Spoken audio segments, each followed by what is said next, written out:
할렐루야. 오늘 함께 읽으실 말씀은 요한복음 1장 43절부터 51절까지의 말씀입니다. 요한복음 1장 43절부터 51절까지의 말씀을 함께 합독하겠습니다.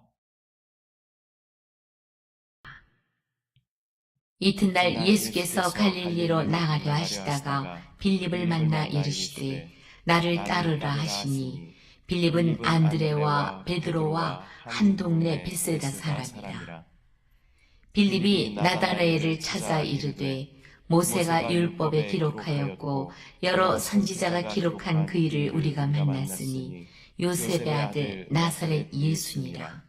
나다나엘이 이르되 나사렛에서 무슨 선한 것이 날 수 있느냐? 빌립이 이르되 와서 보라 하니라. 예수께서 나다나엘이 자기에게 오는 것을 보시고 그를 가리켜 이르시되 보라, 이는 참으로 이스라엘 사람이라. 그 속에 간사한 것이 없도다. 나다나엘이 이르되 어떻게 나를 아시나이까?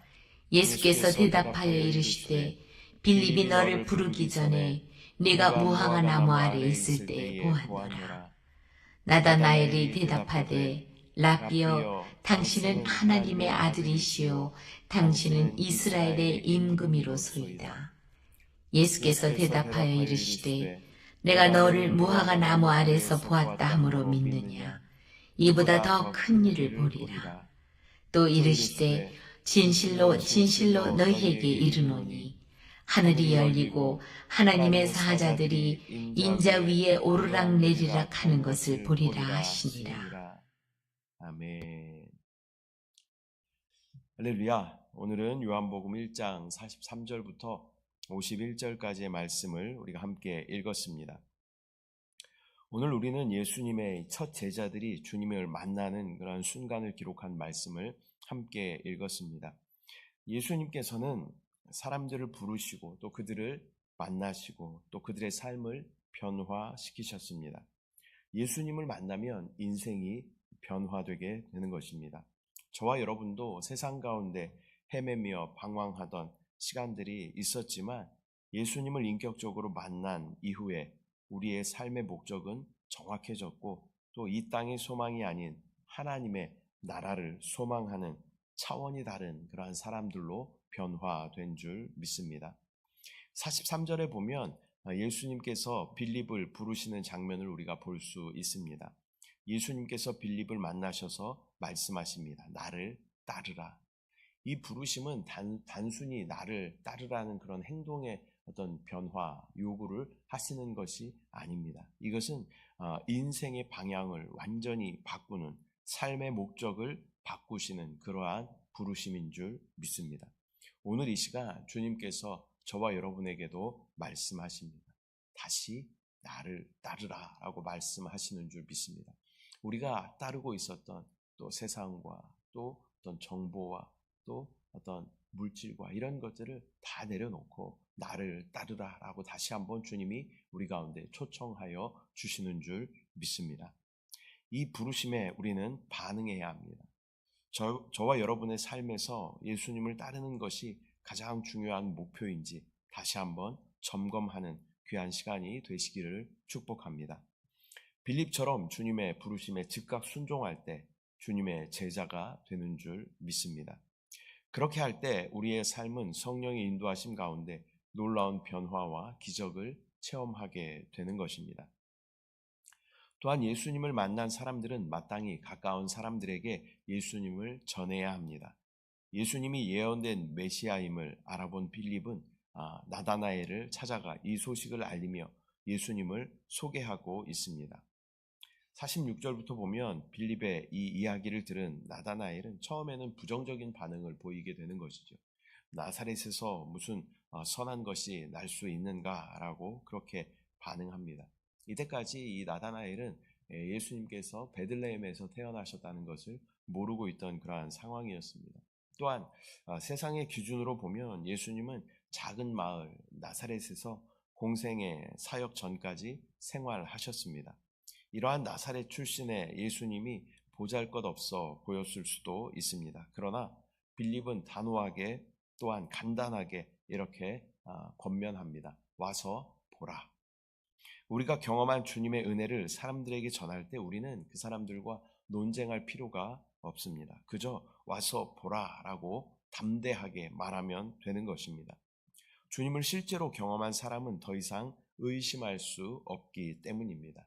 우리가 정확한 확신을 가지고 단호한 태도로 와서 보라라고 우리가 말한다면 사람은 영적인 동물이기 때문에 또 영적인 존재이기 때문에 그 안에 어떤 영적인 감동이 있을 것입니다. 우리가 단호하게 그렇게 예수 그리스도를 자랑하면 그들의 마음 가운데 어떤 영적인 변화가 있을 것입니다. 그래서 나와서 함께 주님을 찬양하며 예배하며 또 복음 안으로 들어오는 놀라운 은혜가 부어지게 될 줄 믿습니다.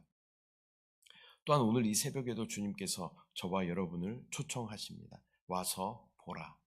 주님을 만나는 순간 우리의 인생은 완전 180도 달라진 삶을 살게 되는 것입니다. 47절부터 보면 예수님께서 나다나엘을 보고 말씀하십니다. 보라, 이는 참으로 이스라엘 사람이라 그 속에 간사한 것이 없도다.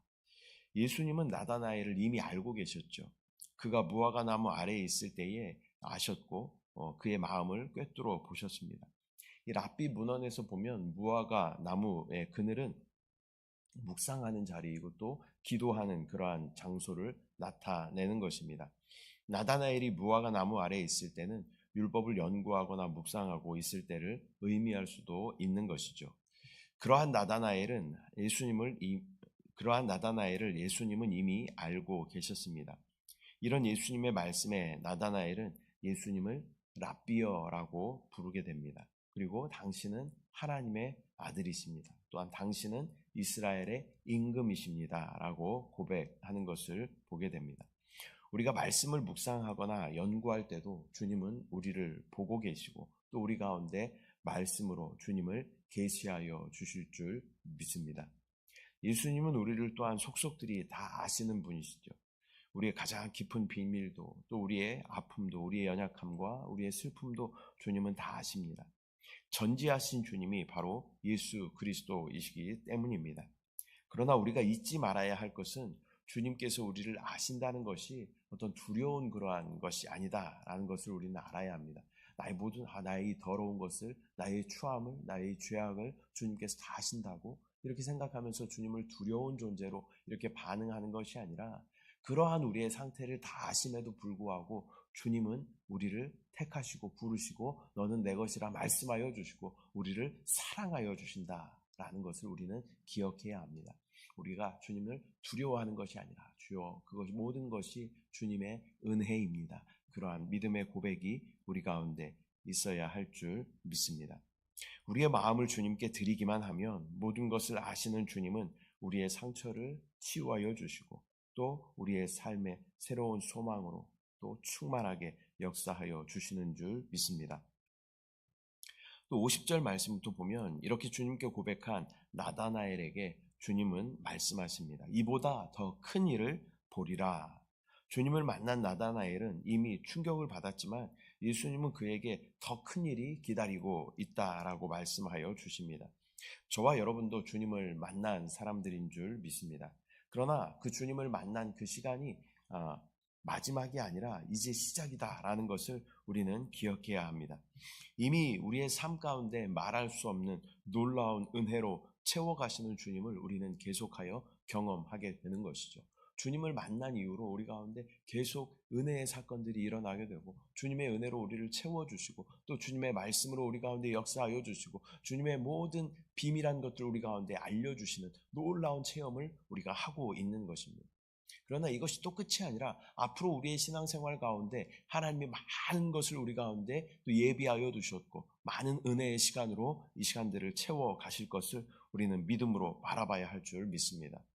주님을 만나는 순간이 끝이 아닙니다. 그것은 시작입니다. 주님과 동행하는 삶 속에서 더 놀라운 일들이 기다리고 있는 줄 믿습니다. 오순절에 성령이 임할 때 또 제자들은 더 큰 일을 보았습니다. 그들은 방언을 말하며 병을 고치며 복음을 전파했습니다. 주님을 따르는 삶 속에서 우리는 그보다 더 큰 기적을 볼 수 있습니다. 오늘 이 시간에도 믿음으로 우리가 기도할 터인데 성령님께서 우리 가운데 임하셔서 더 큰 일을 우리 가운데 보여주실 줄 믿습니다. 또한 51절부터 보면 하늘이 열리고 주의 사자가 인자 위에 오르락 내리락 하는 것을 보리라 라고 말씀하고 있습니다. 이 말씀 우리가 보게 되면 창세기에서 야곱의 환상을 우리가 떠올리게 되는 것이죠. 사다리가 하늘까지 놓인 사다리가 있고 또 그 위에 천사들이 이 사다리에서 오르락 내리락 하는 것을 야곱이 환상으로 보게 되는 것이죠. 그리고 그곳의 이름을 베델, 즉 하나님의 집이라고 이름하는 것을 보게 됩니다. 이제는 하늘과 땅을 연결시켜 주시는 새로운 사다리가 우리 가운데 오셨습니다. 그분이 바로 예수 그리스도이신 줄 믿습니다. 그분이 하나님의 집이시고 또 그분이 교회이시며 또 예수 그리스도 안에서 하늘과 땅이 만나고 또한 사람과 하나님이 다시 한번 회복되는 그러한 놀라운 기적이 일어나게 되는 줄 믿습니다. 오늘은 요한복음 1장 43절부터 51절까지의 말씀을 우리가 함께 나누었습니다. 주님은 제자들을 부르셨듯이 우리를 초청하시며 우리 가운데 말씀하십니다. 오늘 큰 어떤 주님의 초청과 명령의 말씀들이 있죠. 나를 따르라, 또 와서 보라 라는 그러한 초청이 또 제자들의 초청이 있었습니다. 또 주님 뭐라고 말씀하십니까? 이보다 더 큰 일을 보리라 라고 주님께서 말씀하여 주시는 것입니다. 우리가 이 부르심에 응답할 때 성령의 역사가 저와 여러분의 마음과 삶 가운데 강력하게 임하시고 또한 주님을 만난 우리 모두는 변화되고 더욱 주님을 따르는 놀라운 일이 우리 삶 가운데 넘쳐날 줄 믿습니다. 또 주님께서 우리를 만나주신 그 시간이 마지막이 아니라 바로 시작이다라는 것을 우리는 다시 한번 기억해야 할 줄 믿습니다. 주님을 만난 그 사건 이후로 우리 삶 가운데 많은 일들이 일어났습니다. 주님의 놀라운 은혜들이 우리 가운데 임했죠. 그러나 또 이것이 또 마지막이 아니라 앞으로 더 큰 일을 우리 가운데 보이실 것이다 라고 주님께서 우리 가운데 말씀하여 주시는 줄 믿습니다. 다만 우리는 믿음을 가지고 주님을 순종하며 따르기만 하면 하나님의 놀라운 은혜 또 하나님의 역사하심을 우리 모두가 경험하게 될 줄 믿습니다. 오늘도 주님 우리 가운데 말씀하십니다. 나를 따르라, 와서 보라, 이보다 더 큰 일을 보리라. 이 말씀 가운데 순종하며 따라가는 저와 여러분들 되시기를 축복합니다. 기도하시겠습니다. 사랑의 주님, 은혜와 사랑을 감사드립니다. 하나님, 오늘 요한복음 1장 말씀을 통하여서 우리 가운데 하나님의 놀라운 주님의 말씀을 부어주심을 감사합니다. 나를 따르라 부르시는 주님의 말씀 가운데 기쁨으로 순종하며 따라가게 하여 주시고 또 와서 보라라고 권면하였던 제자들의 권면처럼 또 믿음의 확신을 가지고 믿지 않는 사람들에게 와서 보라라고 담대하게 선포할 수 있는 그러한 믿음을 우리 가운데 허락하여 주시옵소서. 또 주님께서는 이보다 더 큰 일을 보리라라고 주님 말씀하십니다. 주님을 만난 그 시간이 끝이 아니라 이제 시작임을 다시 한번 깨닫게 하여 주시고 우리의 신앙생활의 여정 가운데 끝도 없이 부어주셨던 주님의 놀라운 그 은혜와 역사하심을 다시 한번 기억하게 하여 주시고 감사로 주님 앞에 반응할 수 있도록 주여 은혜를 부어 주시옵소서. 또 앞으로 더 큰 일들을 예비하여 주셨고 또 기적을 행하실 주님을 믿음으로 바라볼 수 있도록 주여 은혜를 부어 주시옵소서. 보이지 않지만 그 보이지 않는 것을 믿는 믿음이 참 믿음임을 주여 믿음으로 주님 앞에 반응할 수 있도록 주여 역사하여 주시옵소서. 오늘도 우리 가운데 응답하실 함께하실 주님을 신뢰합니다. 찬양합니다. 주님을 사랑합니다. 감사드리고 예수님의 이름으로 기도드립니다. 아멘. 하늘에 계신 우리 아버지여, 이름이 거룩히 여김을 받으시오며 나라가 임하시오며 뜻이 하늘에서 이루어진 것 같이 땅에서도 이루어지이다.